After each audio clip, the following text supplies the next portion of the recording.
In the unrated version, you get extra footage that you don't even get in the regular producer's cut. But anyway, this movie is a little different and it's very strange. So if you don't like Halloween 6, you're not going to like this at all because it's really weird. Basically, it opens up showing you that it's October 30th, 1995, and they're at Smith's Grove Sanitarium in Haddonfield, Illinois. Or not Haddonfield, but Warren County. But anyway, it also shows you what happened 6 years prior, which is October 31st, 1989, which is Halloween 5. It's revealed that Dr. Sam Loomis, played by Donald Pleasance, had a stroke, so he retired because they forced his hand and made him retire.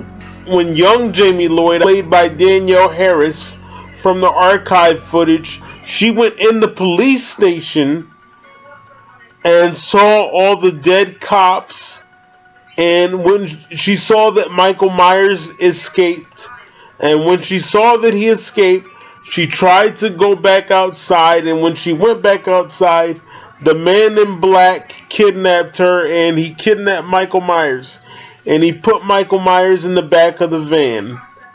So Jamie Lloyd, now played by JC Brandy, is screaming because she's having Michael Myers' baby. They're going through the corridors of the sanitarium, and she says, "Give me my baby." The man in black says no. Michael Myers chases them through the hospital like he does in the regular version, except in this one, you get Dr. Sam Loomis giving you Michael Myers' history instead of Tommy Doyle. So anyway, Michael Myers follows Jamie Lloyd to a bus station in Illinois. The nurse is killed by Michael taking her and putting her on the spike. Jamie Lloyd tries to call the radio station telling Barry Sims, that's a DJ, and he's played by Leo Jeter or Getter or however you say his name. She tries to tell him that Michael Myers is coming, and Barry Sims just makes fun of her. But Dr. Loomis hears her cries for help, and he gets his gun, showing that he's coming out of retirement and he's coming back to stop Michael Myers once and for all, or at least that's what he wants to do. We also get Dr. Loomis trying to convince Dr. Wynn that Michael Myers has come back to Haddonfield, but like everyone else, Dr. Wynn shrugs it off. "Oh, Sam, you're crazy. Michael Myers is dead. He's not coming back." And then we also get a sheriff that tells Dr. Sam Loomis to stay away from Haddonfield and mind his business. Dr. Loomis says Michael Myers is my business, and at this point, Jamie Lloyd has to save her baby, which is also Michael Myers' baby, which I don't understand. Anyway, she hides the baby from Michael. Michael stabs her and leaves her there to die. But she's actually rescued by the paramedics and by Dr. Loomis. She's taken to the hospital, but then the man in black shoots her in the head. So she's dead now, and Tommy Doyle finds the baby. We then meet the Strode family. We have Deborah Strode, played by Kim Darby, John Strode, played by Bradford English, Danny Strode, played by Devin Gardner, Tim Strode, played by Keith Bogart, and Kara Strode, played by Marianne Hagen. Danny Strode is having nightmares about the man in black, but he calls him the voice man. This is what I don't get about Halloween. How come people in the Halloween universe have nightmares about people they've never seen? I don't understand that. But whatever, it is what it is. So the next day, on October 31st, 1995, Michael Myers is back. He follows Kara to school. That is literally my favorite scene in the entire movie. He literally follows Kara to school. That's freaking awesome. He does it on foot. I don't think I could be a serial killer because there's no way I would be that committed to killing somebody. I'm too lazy to kill. I'm not going to follow you somewhere on foot. That's a lot of commitment. I'm sorry. Anyway, he follows her to the college campus. He's actually on campus with her. He's stalking her on the college campus. Of course, she doesn't see him, but he's there. You don't get this in the regular version of Halloween 6, which is why I love this version. Because Michael Myers is so awesome. Anyway, he decides not to kill her for whatever reason. Dr. Loomis makes his way to the Myers house. And before he gets there, the Strodes are arguing with each other because John Strode resents the fact that Kara Strode, his daughter, had Danny out of wedlock. He calls Danny a bastard. Kara gets mad, says, "I only see one bastard in this house," and he smacks her. They argue some more. Kara leaves. Kara tells her son, "Oh, Grandpa didn't hurt me.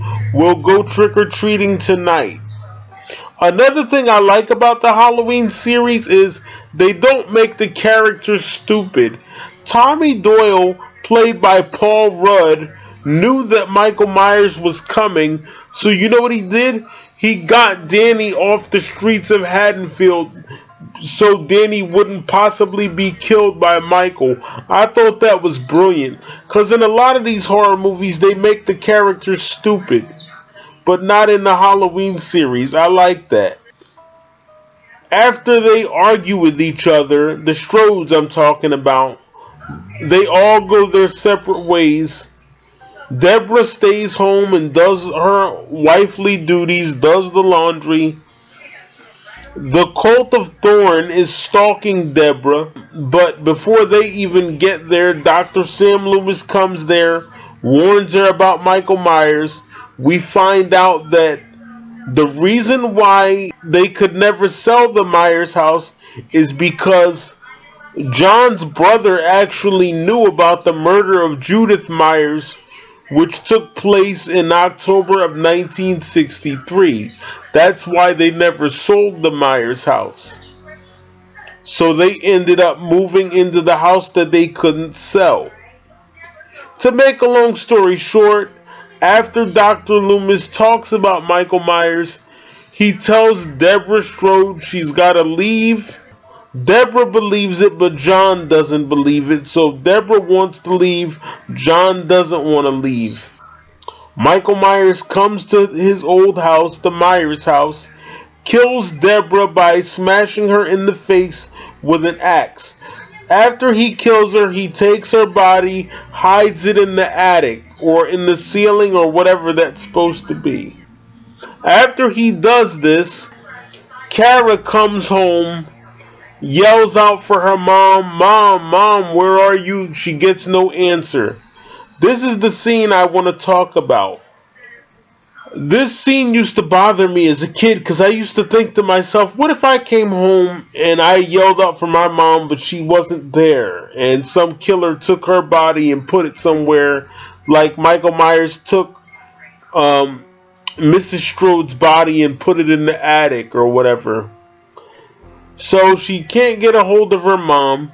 Instead, she finds Tommy Doyle in the room with her son, and he tells her that they have to leave the Myers house. They have to leave because they're in danger. See, I like the unrated version a lot better. It's a lot more dramatic. We find out that the reason that Michael Myers is killing people is because he's under some kind of ritual curse that says he has to kill in order to bring balance to the conditions that afflict humanity. This was a great movie. Very strange, and I can understand why people don't like it, but I liked it. Tommy Doyle meets up with Kara. He starts telling her all this crazy shit about Michael. Oh, he's under a curse, and that's why he's killing. He's got to bring balance to the conditions that afflict humanity. He's telling her all of this, and Michael Myers kills Kara's family, her mom, her dad, her brother, her best friend.